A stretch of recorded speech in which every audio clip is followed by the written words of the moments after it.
So chapter 2 என்ன அப்படின்னா basic accounting concept and convention. So அக்கௌண்டிங்கோட கான்செப்டும் கன்வென்ஷனும் என்ன அப்படின்னு சொல்லி பார்க்கலாம். First meaning and classification of accounting concept and convention. The generally accepted accounting principle are all termed concepts by some experts. So என்ன சொல்றாங்க அப்படின்னா ஜென்ரலி அக்செப்டட் அக்கௌண்டிங் பிரின்சிபல் இதை வந்து சம் எக்ஸ்பர்ட்ஸ் வந்து கான்செப்ட்னும் சம் அதர் பீப்புள்ஸ் வந்து கன்வென்ஷனும் சொல்றாங்க அப்படின்னு சொல்லி சொல்றாங்க. It's nothing but basic rules to prepare or to present the accounting information. So accounting இன்ஃபர்மேஷனை பிரசன்ட் பண்றதுக்கு ஒரு சில ரூல்ஸை வந்து we need to follow. அதுதான் வந்து பாதி பேர் கான்செப்ட்ஸ்னும் பாதி பேர் கன்வென்ஷனும் சொல்றாங்க. So what are the types of concepts இருக்குன்னு பார்க்கலாம். there are 10 types of concepts are there. So first என்னது அப்படின்னா the entity concept, next வந்து money measurement concept, going concern concept, dual aspect concept, accounting period concept, cost concept, revenue recognition concept or realization concept, matching concept, accrual concept and objective evidence concept. So there are 10 types of concepts are there. So further that convention வந்து எத்தனை types இருக்குன்னா 4 types இருக்கு. First type வந்து convention of full disclosure, convention of consistency, convention of materiality and convention of conservation. So 4 different types of convention இருக்கு. First type நம்ம கான்செப்ட்ல என்னதுன்னா fundamental concept, that is basic concept. There are 2 fundamental concepts. என்னென்ன கான்செப்ட்னா entity concept and money measurement concept or come under the fundamental concept. entity concept money measurement concept நம்ம என்ன சொல்றோம்னா fundamental concept அப்படின்னு சொல்லி சொல்றோம்.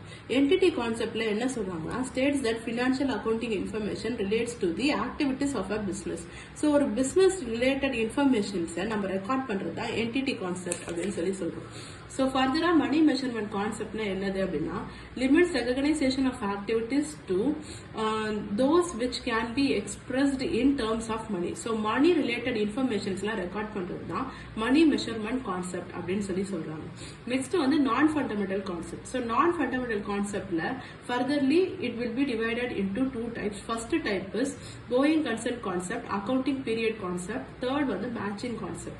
செகண்ட் டைப்ல நம்மளுக்கு அகைன் 7 வருது. Entity concept, dual aspect concept, money measurement concept, cost concept, objective evidence concept, realisation concept and accrual concept அப்படின்னு சொல்லி சொல்றாங்க.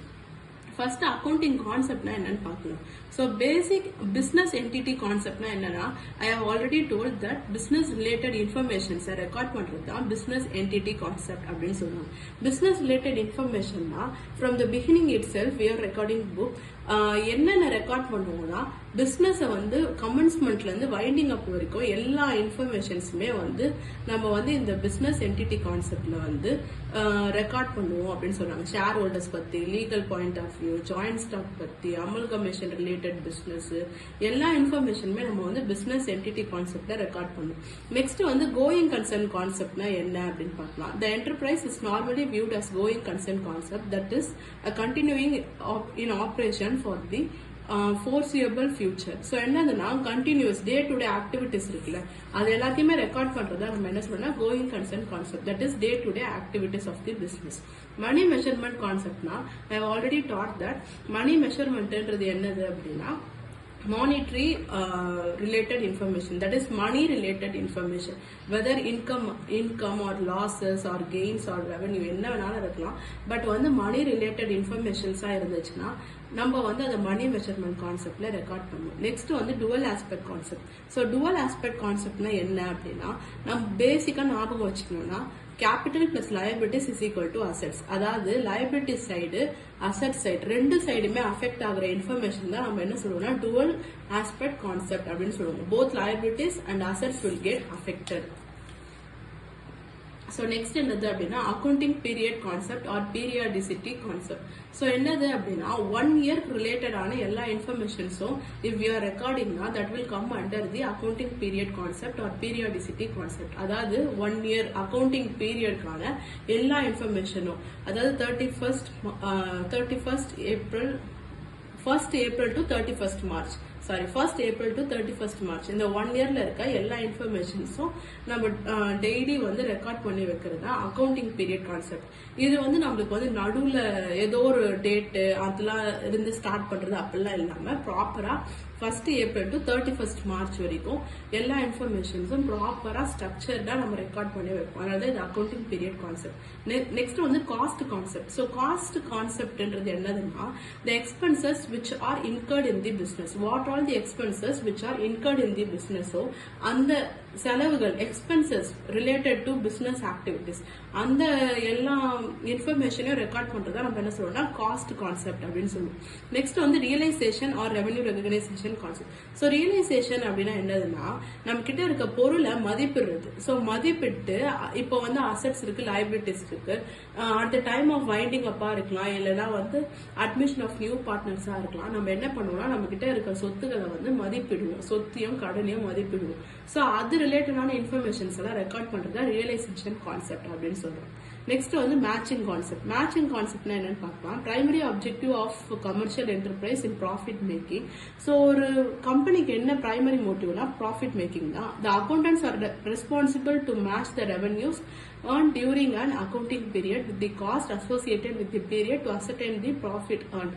ஸோ என்ன சொல்றாங்க அப்படின்னா நம்மளுக்கு எவ்வளவு செலவாயிருக்கு, நம்மளுக்கு எவ்வளவு வருமானம் ஆயிருக்குன்னு கரெக்டா பார்த்து மேட்ச் பண்ணி டேலி பண்றதுதான் மேட்சிங் கான்செப்ட் அப்படின்னு சொல்றாங்க.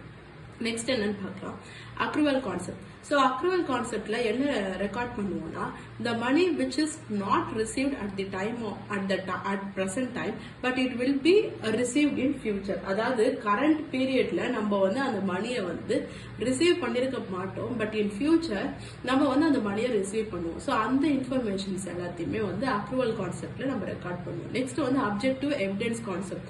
ஸோ என்னது அப்படின்னா டாக்குமெண்ட்ரி பர்பஸ்க்காக ஒரு சில இன்ஃபர்மேஷன்ஸை ரெக்கார்ட் பண்ணுவோம். அது எல்லாத்தையும் நம்ம என்ன சொல்றோம், objective evidence concept. It is mainly for evidence purpose அப்படின்னு சொல்றாங்க. நெக்ஸ்ட் வந்து அக்கௌண்டிங் கன்வென்ஷன். ஸோ அக்கௌண்டிங் கன்வென்ஷன்ல நம்மளுக்கு 4 டைப்ஸ் இருக்கு அப்படின்னு சொல்லியிருக்கேன். ஃபர்ஸ்ட் வந்து convenient of full disclosure.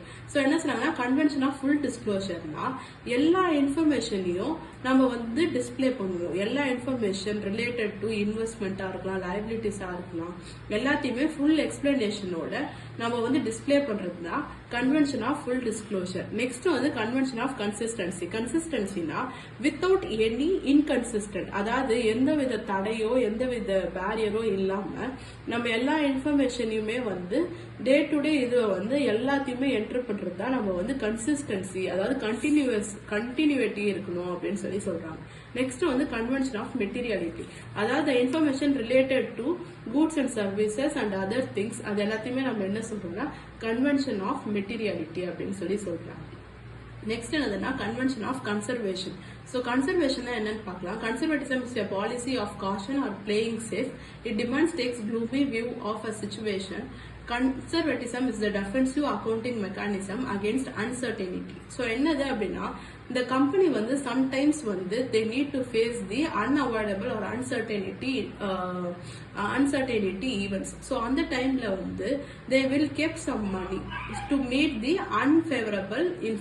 unfavorable periods. அதுக்காக வந்து மெயின்டைன் பண்றதா கன்வென்ஷன் ஆஃப் கன்சர்வேட்டிசம் அப்படின்னு சொல்லி சொல்றாங்க.